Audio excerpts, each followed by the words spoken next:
Are you enjoying your life? Are you happy that you're alive today? Yes. Do you wake up in the morning, sit up and say, "Thank you, Lord, buhay pa ako"?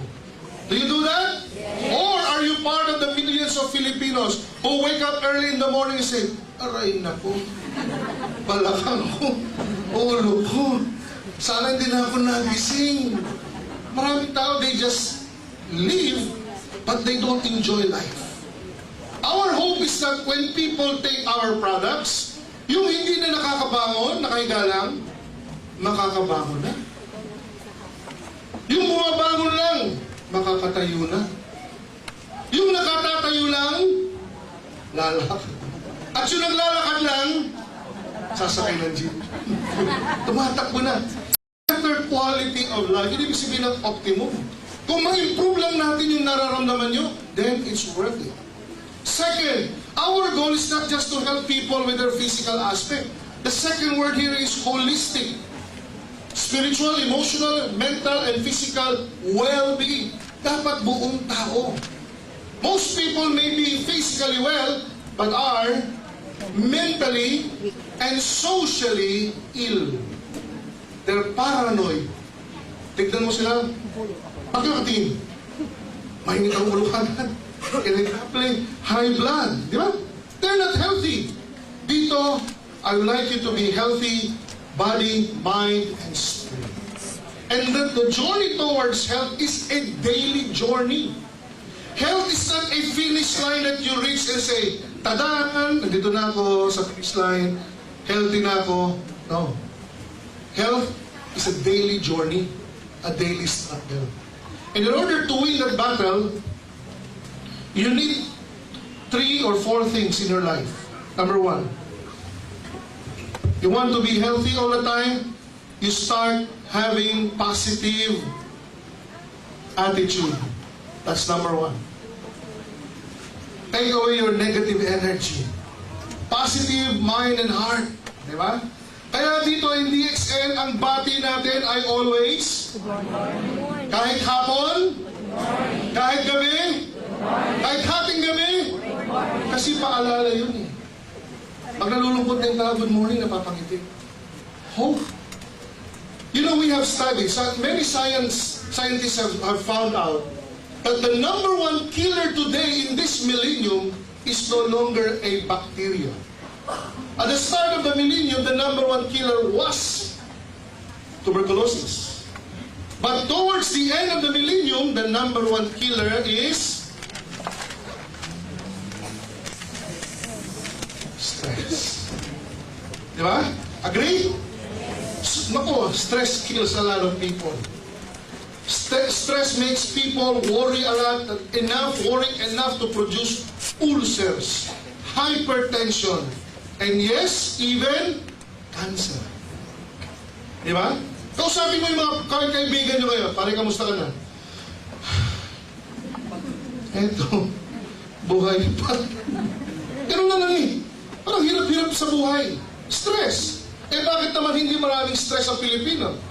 Eh ang dami niyang, ito sakit ng Pilipino, utang-itis. Dami utang. Hindi nyo ba? Eh noong unang panahon, binabayaran lang ng tao eh, tubig, kuryente, upa sa bahay. Eh ba ngayon, meron pang cable, credit card, telepono, IDD, NDD, DDD, ano ba yan? Caller waiting, caller forwarding, caller whatever. Tapos, hindi pa yun, may hinuhulugan pa. Tapa. Smile a lot. Di ba? Look at the people who are sick. Karamihan na may sakit, they're so hopeless, they're so down. Kamusta ka na? Eto, sana namatay na ako kagabi. Tapos papasok ka. Remember, every DXN distributor is a giver of hope. You go and knock at their door and you say, "Naku, Mare, today is a wonderful day for you." Bakit? Meron akong tulong na bibigay sa iyo. RGGN. Maganda yun? Ngingiti sila, "Naku, may pag-asa pa pala ako." Kaya dapat bawat sa inyo matuto magbigay ng positive energy. Alamin nyo naman yung produkto. Hindi ikaw mismo, distributor, hindi mo alam kung yung produkto, pupunta ka rin, kakatok ka. "Naku, Mare, may sakit ka pala. O ito, inumin mo. Ano ba ito? Ewan. Gagaling ba ako diyan? Baka. Basta inumin mo. Sigurado mo dyan, maybe. Ano ba yan? Ikaw ba nagdala ng negative energy? Come on. Good morning is a positive way of reminding, di ba? That there should be positive energy in the extent. So yung mga nakasimangot,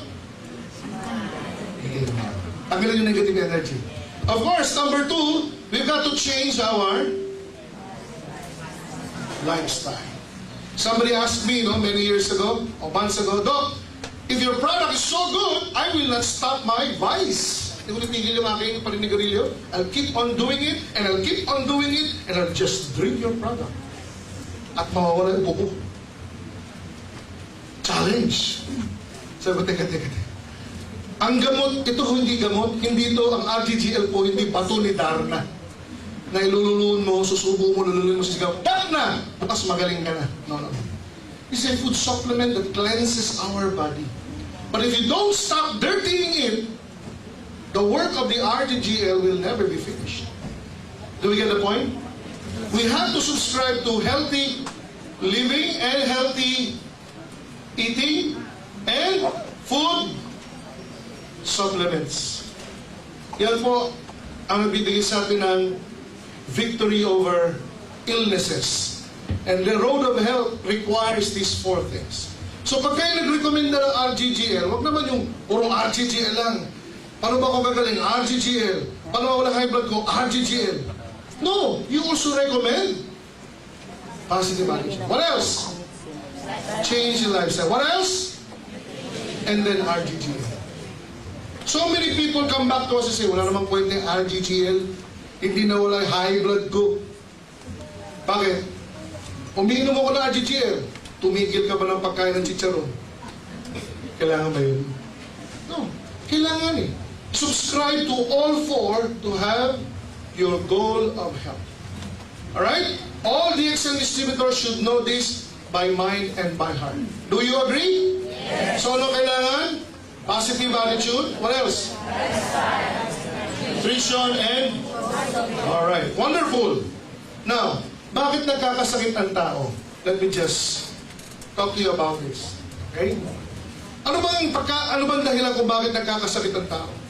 I have studied for many years. To become a doctor of medicine, you have to study for at least 10 years. And I have been studying for 15 years. And after so many years of studying, I am still perplexed. I still scratch my head. Ano nga bang dahilan? Until I learned about natural medicine. And in natural medicine, it simplifies things. One of the main reasons why we get sick is an entity called Greek word. Galing sa Greek word ng ibig sabihin, poison. At ano ang toxin? It is anything that is in your body that should not be there. That's how I define it. Anything that is in your body that should not be there. Hindi dapat nariyan. Poison yan. And there are 2 kinds of poisons. I call this the living poisons and the non-living poisons. Ano ho yung living? Ay, alam nyo na yun. Virus, bacteria, fungi, bulate, parasite. Sa Tacloban ho, meron isang matandang mama, payat, namumutla at naghihingalo na. Ang sabi ng mga anak, naku si tatay, aalis na yata. Sa takot nila, kumuha sila ng isang mug. Nilagyan ng 3-in-1 coffee. Nilagyan ng black coffee. Nilagyan ng spikety. Nilagyan ng RG, GL. Shampoo na lang ang kulang. Nilagyan ng mainit na tubig. Pinainom sa tatay. Within 2 hours, the father began to vomit and expelled 2 very large, very long ascaris worms. Pataas ng normal yung tatay. Yun lang pala ang dahilan. Bulati. Kala niyo ba bata na nakakabulati? Matanda rin ho. Believe it or not, ilan sa inyo rito may inaalagaan. Baka sawa pa. These are toxins. And every day, they are here to see to it that your life will be miserable. Thousands of bacteria and viruses invade you every day. Now, meron din non-living toxins. Ano yun? These are chemicals that we find in nature. Chemicals that touch us. Sabon, lotion, cream, ano pa yung mga pinapahid nyo? Sa katawan nyo. Lahat yun. Or, chemicals that you inhale. Lead, tampucho, carbon monoxide, di ba? Polluted air. And speaking of polluted air, alam niyo ba ang Metro Manila ang second worst polluted city in the world? Do you know that? You know, when I started to give this lecture, Metro Manila was number 4. But congratulations, fellow Metro Manilans. We are now promoted to keep it up, we will be. And do you know what that means? It means this. A scientist compared it to something like this. Sabi niya, if you are going to travel from Monumento to Baclaran, and you're going to pass through EDSA, and you're riding a vehicle, a bus na walang aircon, you will be inhaling polluted air equivalent to 3 packs of cigarette. Ha? Can you imagine that? Ibabalik pa kayo. So ilan? 6 packs. Kaya pagdating nyo sa bahay, inspeksyonin niyo ilong nyo, kulay itim ang residue. Malangis ang mukha nyo. That is how dirty the air is in Metro Manila. And if you don't believe me, see it for yourself. Go to Antipolo at 6 o'clock in the morning and look down at Ortigas. And you will see dirty smog covering Ortigas. Kaya I always tell people, don't jog in the morning. Because if you jog in the morning, lahat yung pasok sa baga. No wonder, at number 1 sakit ng Pilipino, ubo, sipon, sinusitis, and rhinitis allergy. Now, kung akala nyo marumi na sa labas, hulaan ninyo. Alin ang mas maruming hangin? Sa labas ng bahay nyo o sa loob ng bahay nyo? Alin ang mas marumi ang hangin? Sa labas o sa loob ng bahay? Sino sabing sa labas? Taas kamay. Sino okay ba yan? Naka-camera kayo. Sino sabing sa loob ng bahay mas marumi ang hangin? Sino wala masabi? Ano pa naman kayo? Mas marami sa loob ng bahay. Dahil lahat siyang dumi ng bit-bit nyo araw-araw.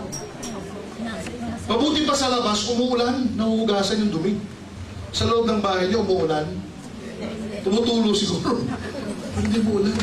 So where does all this dirt with small mites, that's called dust mites. And this is why children, our children, when they wake up, bahing ng bahing. Do you get the point? These are toxins. And there are toxins that we drink and eat, like the preservatives that you find in your food. Hindi ba?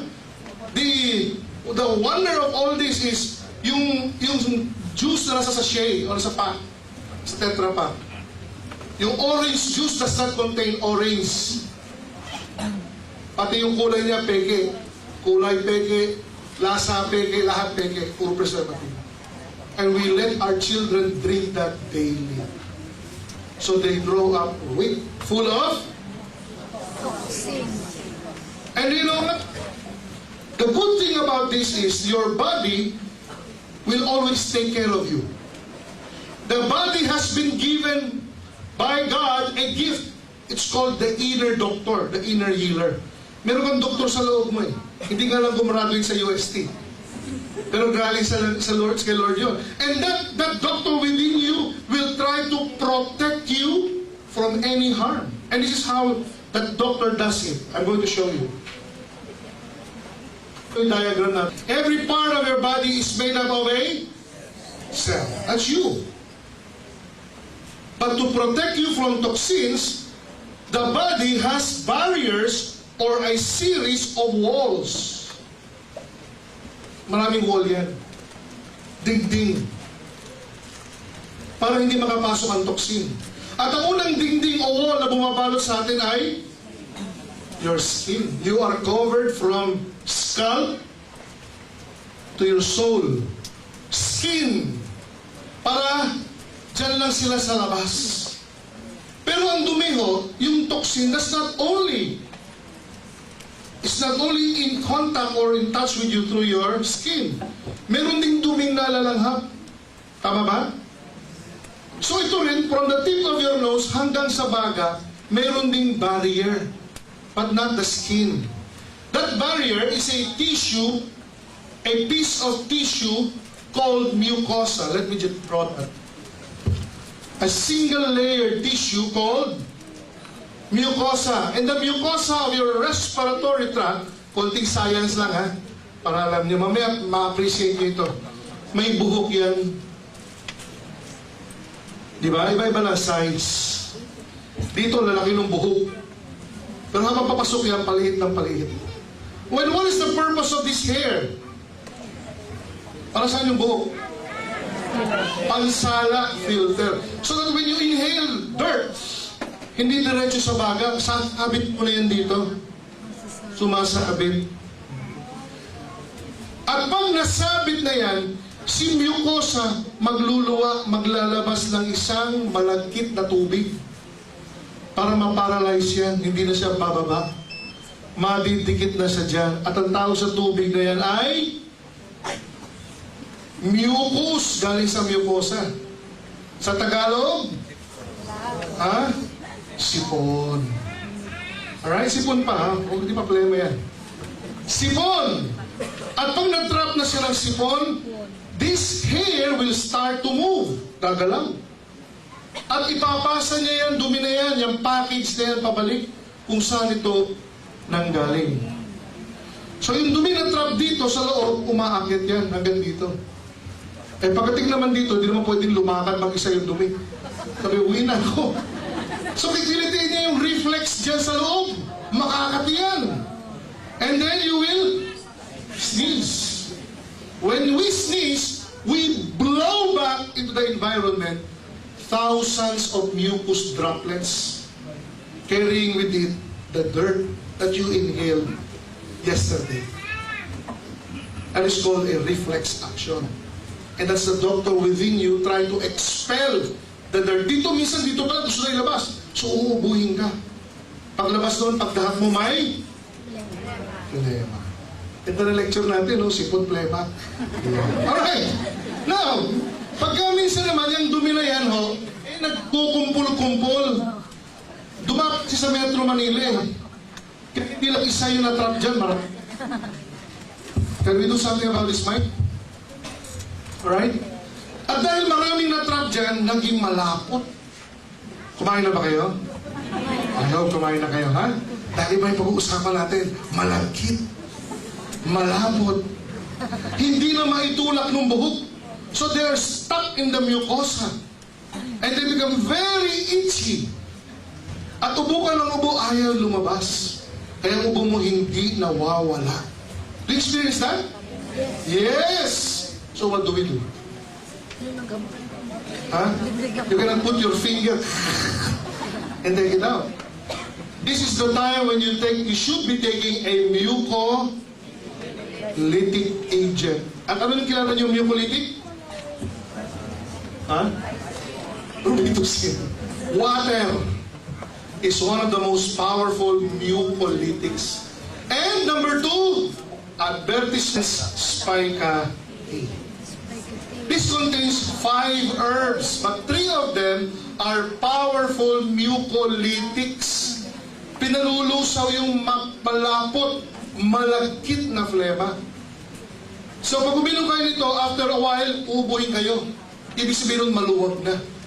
Yung ubo nyo ngayon, may tulog na. Para lumabas yung flema.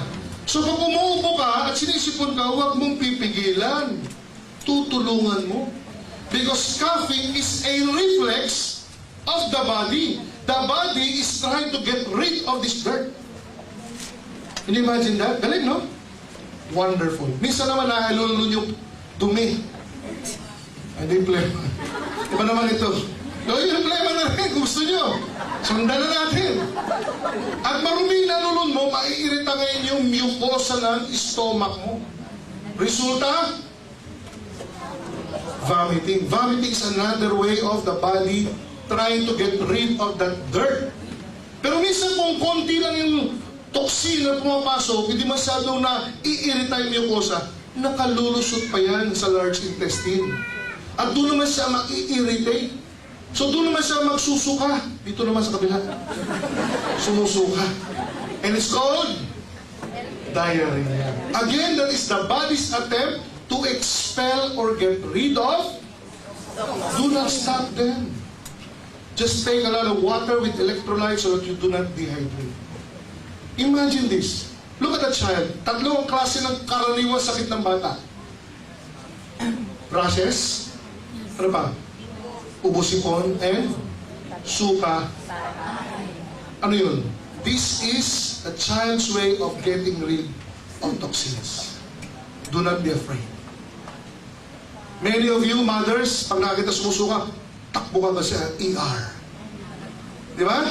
Tapos makikita nyo, kayo rin napapainom nung pedya lang. Tapos magsisigili pa kayo ng doktor, 1,000. Ako naman napainom di ba? Sa ER kayo. Parang metro ng taxi yan. Pag sumampa ka dyan, pumapatak na yan. Huwag nyo nang dalhin, kayo naman painom. Alam nyo na kung bakit sumusuka, dumudumi, nakakarashes, inuubo, sinisipon. The child's inner doctor is trying to get rid of. Wonderful. Kaya sila mas madalas magkasipon, hindi kaysa tayo, di ba? Dahil sila maganda ang inner doctor. And these toxins will daily attack us. Some of them never get past by the barrier. Some of them attack the barrier. And when they do that, they are going to be met by white blood cells. Yung guards ng ating katawan. Our immune system. And they will have a fight in that area. And mamamaga yung area na yan, mamumula, kakapal. And we call that inflammation. It means there is a battle going on. So when your toxins strike the barrier, this barrier called skin, magkakaroon niya ng papamaga. And we call that rashes. Or the technical term for that is dermatitis. Pag namamaga, lalagdagan nyo na ng itis, no? Pag namamaga ang appendix, pag namamaga ang skin, is dermatitis. Right? Or sa English, rashes. Sabi nila, yung mahirap daw at saka yung mayaman, iba ang tawag sa dermatitis. Pag mayaman, uy, may rashes ka. Allergy. Pag mahirap, galis. Bunin. Diba?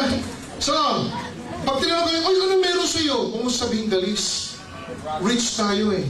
Rashes. May rashes ako pero pareho lang yun. Okay, next. Pag nalanghap mo yung toxin at yung mucosa ng loob ng ilong mo ang namaga, babahing ka ng babahing, magkakaroon ka ng running nose. Now, what do you call that condition? Sinusitis.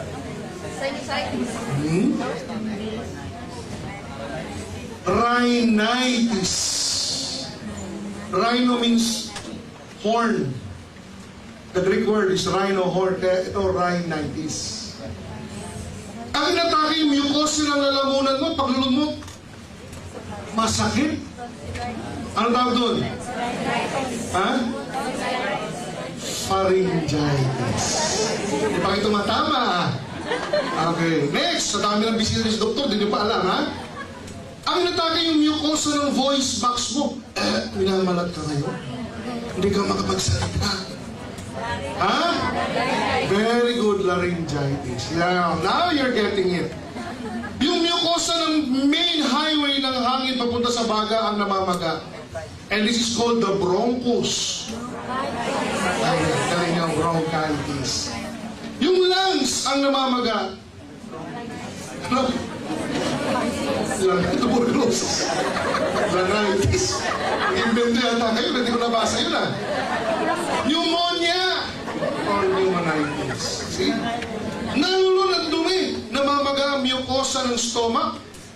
Suka ng suka ang pasyente. Diagnosis? Gastritis. Galing. Pwede kayo mag-doktor. Ilang nag-aaral namin sa medicine. Pag ganyan-ganyan lang. Okay? Namamaga yung large intestine. Diarrhea. Anong tawag doon sa? Enteritis. Colitis is a very particular area, no? So, parehong sumusuka, parehong dumudumi. Enteritis. Kahit rin yung doktor yun. Sumasakit ko ba dyan? Opo. Sumusuka ba? Opo. Dumudumi ba? Opo. Enteritis. See? Now, marunong na kayo. But again, these are what? Toxins attacking the barrier.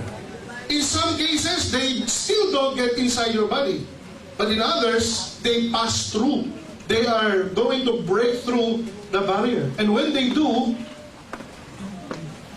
before they go to the cell and do some damage, they will first go to the area around the cell. Right? The area, there is an area around the cell. And that area around the cell is full of fluid. Not necessarily water, no? But primarily water. Okay? Parang island siya. Paligid ng tubig. At yung fluid na yan contains many nutrients na pagkain ng cell. The nutrients in the fluid feed the cell. And the waste product of the cell is excreted to the fluid. Dr. Arnold Pissinger, father of modern histochemistry, gave that fluid space a name, the matrix. Matrix is the Latin for mother. Sabi niya, yan ang nanay ng cell. Yung fluid na nag-aalaga sa cell, pinakakain, tinatanggal ang dumi. And you know what? Your toxins will go directly to the matrix. Initially, no symptoms. But as the toxins begin to multiply and the toxins begin to accumulate, then they will eat, kakainin yung nutrient sa fluid, mabubutong si cell. Number 2, si cell cannot excrete its waste product anymore kasi crowded na eh. So naiiwan yan sa loob ng cell. Then the cell begins to suffer. Wala pang sakit, but it's suffering already. Then you will start feeling symptoms na pagka kinuha yung dugo nyo, in-x-ray kayo, in-ECG kayo, lahat normal. But you feel these symptoms. What are the symptoms? I'd like you to pay attention because I know some of you experience these symptoms. Number 1, you feel tired. Pagod ka na. Madali kang mahapo. Sa tanghali, antukin ka. Napagmamata niya? My UST professor would always say, there are 2 kinds of students I don't like in my class. Those who talk and those who untalk. So which is it? How many of you, pagka tinatanghali, parang ang bigat-bigat ng mata? Pagsakay sa jeep, pagbayad sa driver, mama, bayad. Sarap pa ng tulog. Buti na lang, alam niya kung saan bababa. Kahit nakapikit yung katawan, marunong bumaba yung katawan mo. Dahil pag malapit ka na bababa, gigising ka, mama, dito na ako para. Di ba? How many of you mothers would tell your children, matulog ka ng tanghali ha? Kundi hindi ka lalaki. Pero sa totoo lang, matutulog ba yung mga bata? Sino tutulog? Because the children are full of energy and the nanays, full of toxin. Tired, di ba? How many of you, nahuhuli kayo ng mga misis nyo, nanonood ng TV, tapos sa kalagitnaan na palabas, tulog. Pero pagkahawakan na yung remote, ops, nanonood ako. Weary, di ba? And you think it's old age? No, it's not. It is what? Toxin. Number 2, kung masyado kang antukin sa araw, sa gabi naman, hindi ka makatulog. You toss, you turn, you cannot sleep. Insomnia. Di ba? Alas 4 na, tumitira ako ng manok. Gising ka pa. Sana sinabayan mo na lang yung manok. Insomnia. What else? Poor memory, poor concentration. How many of you mothers, pag tatawagan niyo isang anak niyo, nagro-roll call muna kayo ng mga anak. Bago niyo maalala yung pangalan ng anak niyo. Pedro, Esteban, Maria, Jose. Di ba? Halika na rito, hoy, halika na rito. O, paborito niyo kataga, dito ko lang nilagay yun, Dito ko lang pinatumpra. Sana nga ba yun? Alam ko, dito ko tinago yun, Yun! Makakalimutin. Di ba? Tapos pag binigyan mo ng pera, nakakalimutan na nabigyan ng pera. Pero pag may utang, hindi makakalimutan. Alright, next. Lethargy means you don't have the drive. You wake up in the morning and you're bored. You don't want to do anything. Diba? You drag yourself to work. You don't have the creativity, the energy for anything. Next, pain. 80% of the women I see in my practice complain of low back pain. Balakang masakit. Sino kaya ang guilty rito? Number 1. Number 2, migraine. Number 3, arthritis. Kaya babata pa, pero pag gumising, hindi na may tapak yun. Aray ko. Pain, right? Next, irritability. Maikli ang pasensya. Mainitin ang ulo. Ayaw ng mga mahabang lecture. At mga doktor na matadaldal. Tapos na ba yung doktor na yan?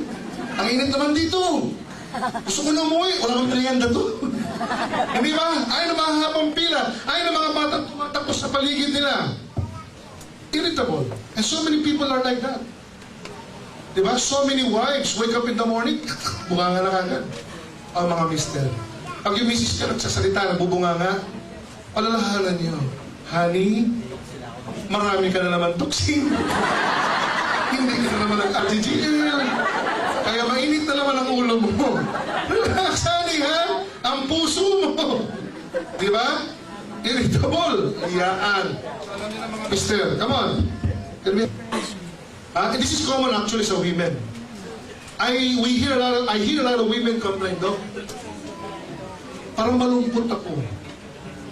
May problema ka ba? Wala. Nag-away ba kayo ni Mister? Hindi. Pera? Mayroon. Pero parang malungkot ako, Doc. Gusto kong umiyak. I know some of you, or a lot of you are, malungkot. Gusto lang yung umiyak lang.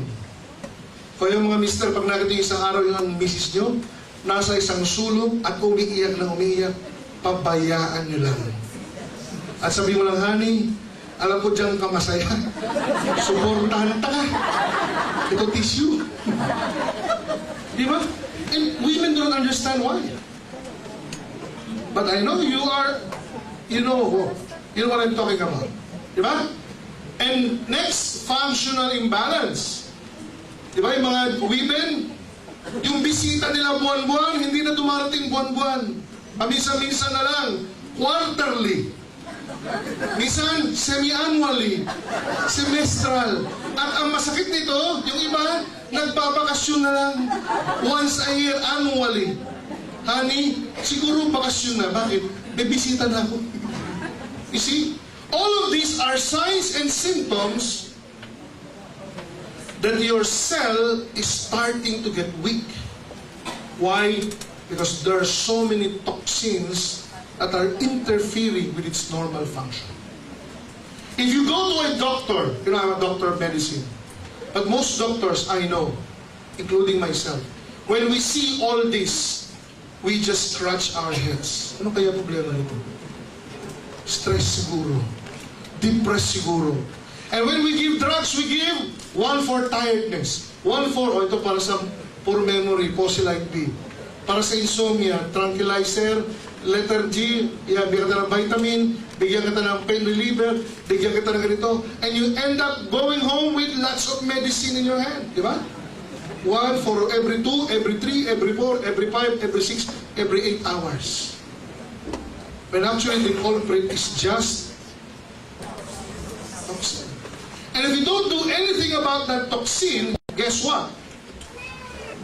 they will go inside the cell and do two possible harm. And this harm, itong karamdaman na matatamo nyo, ito yung kinamamatay ng marami. Number one, toxins can cause cellular malfunction or destruction. Your cells will no longer function normally. Example, cholesterol is a normally occurring cell in the body. Actually, cholesterol is good for the body. Ang problema lang is this: the normal cholesterol just slides over the walls of your artery. Dumudulas lang yan. Madulas yan, hindi madikit. However, when a cholesterol cell is attacked by a free radical toxin, that cholesterol cell begins to be sticky, malagkit. Then it will cling to the wall of your artery. If this is your artery, it will cling to the wall of your artery. Didikit dyan. At babara ngayon yung cholesterol. Normally, dumudulas yan. Pero pag tinamaan ng free radical toxin, nagiging malakit, dumidikit. Then the body has to push this away. Result, hypertension. Subukan nyo gumawa ng hose. Lagay nyo sa gripo. Buksan nyo yung gripo. Di ba maganda yung daloy ng tubig? Then you put your finger at the hole. Siguro, just to obstruct it a little bit. Konti lang. Huwag yung takpan maputi. Konti lang. Ano mapapansin nyo sa daloy ng tubig? Lumalakas ang presyo, sumisirit. Yan ang nangyayari sa loob ng katawan natin. Hina-high blood. Unfortunately, when you go and see a doctor, the doctor may not deal with the obstruction, but will deal with the pressure that is pushing the obstruction. Ang gagawin niya, imbis na tanggalin yung kamay, hihinaan yung bukas ng gripo. Ganyan ang ginagawa ng anti-hypertensive. Pinapababa lang yung blood pressure, but is not doing anything to the obstruction. Ano resulta? The obstruction will stay there for a long, long time. It will gather minerals called calcium. And as soon as it does, this is going to be cemented and will become permanent and as strong as your teeth. Permanent na yan. Yung high blood mo, hindi na mawawala. Kasi hindi inalis yung bara eh. Binaba lang yung pressure eh. That is the problem with normal medication. Kayo rin, pag ginagawa kayo, automatically you go, di ba? And lower your blood pressure. You don't do anything about the cholesterol. It will stay there and become permanent. And if this artery happens to be in your heart, heart attack. Di ba? That is the problem. What else? Toxins do not only cause cellular malfunction that leads to chronic diseases. Toxins, unfortunately, cause cancer. Yung viruses, many of them, may mga bukol-bukol, mga warts-warts, may mga myoma, many of them are caused by viruses. What else? Yung ini-inhale natin na dumi, mga toxic gases can cause lung cancer. Do you know this? Toxins can cause cancer. And how many people close to you died of cancer? I have one, my own mom. And the reason why I am in DXN is that natulungan yung mother ko ng DXN.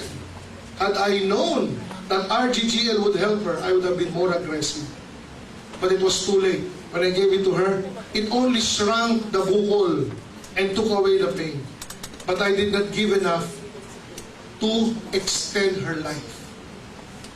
Many people die of cancer because of toxins. And the bad news is, all of us here, maraming toxin. So what do we do about it? Anong ginagagawin natin dito? E dilinisin. Ano nilinisin? Inom mo na shampoo. Paano nililisin? Well, there we go. The reason why we're doing this is because of this. We have discovered that the mushroom called lychee, or in Japanese, reishi, or Ganoderma Lucidum, contains many triterpenoids that act as internal cleansers. Kung sa labas, nagsasabong kayo, sa loob, ito ang sabon. Of course, di nyo lulunin ito para tuskusin. No? May ingredient ito na kapag ininom natin, it starts detoxification.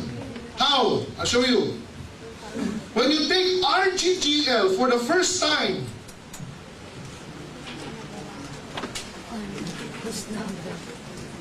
this is how detoxification works. Now, review. Toxins moved in from the outside to the barrier, from the barrier to the matrix, and from the matrix to the detoxification now, according to Herring's law of cure, will proceed in the reverse order.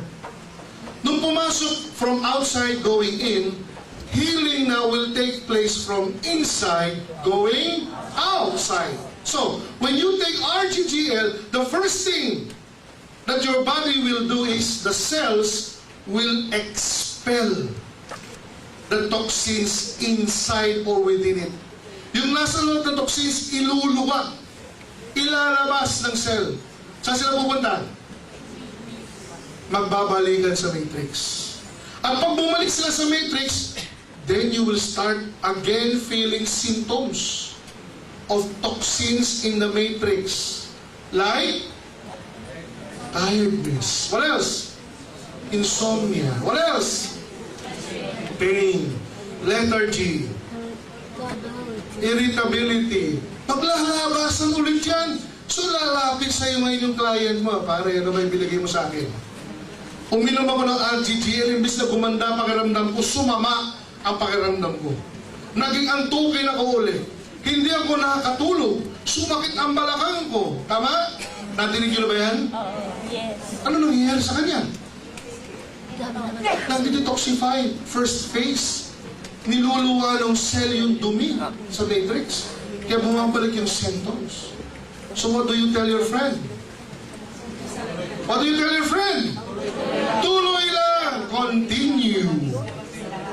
Diba? Naglilinis ka pa lang. So, pag nag-inom pa siya, the matrix will now push the toxins out to the barrier. Ano mangyayari pag yung toxina sa barrier? Kung dito lalabas sa skin barrier, rashes. Galis. Oh, bakit ako nagka-rashes? Siguro allergic ako dyan. Ang masakit dito, pag yung kliyente natin, nung lumabas yung rashes, pumunta sa doktor. Now, hindi wala akong kagay sa doktor ako. Pero pumunta sa doktor, Dok, tingnan nyo nga ito. Tatanong yun ng doktor, ano yung huli mong kinain? RGGL, ay, allergic ka dyan. Tama? Yes. Ano sabihin ng doktor? Itigil mo na. So, tinigil ni kumare. Saan pupunta yung toxin? Babalik. Ano mangyayari sa rashes? Ano sabihin ni kumare? Oo nga, allergic ako dyan. Allergy ba yun? As detoxification reaction. So, maganda niyan, subaybayan mo si kumare. Sabihin mo kay kumare, Mare, yung rashes na yan, rashes, yan lilipas din.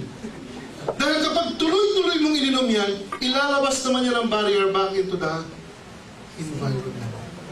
And these toxins can go through the skin gate, the mucosa gate, the mucosa of your respiratory tract, kaya mayroong ubo-sipon, rhinitis, or the gastrointestinal mucosal tract, kaya may suka, dumi, diarrhea, constipation.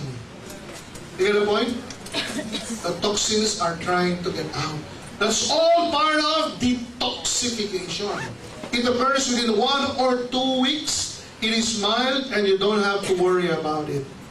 It's not secondary to RGGL, but it's your dirt going out of your body. Correct? Huwag kayo matakot. Now, meron lang akong payo.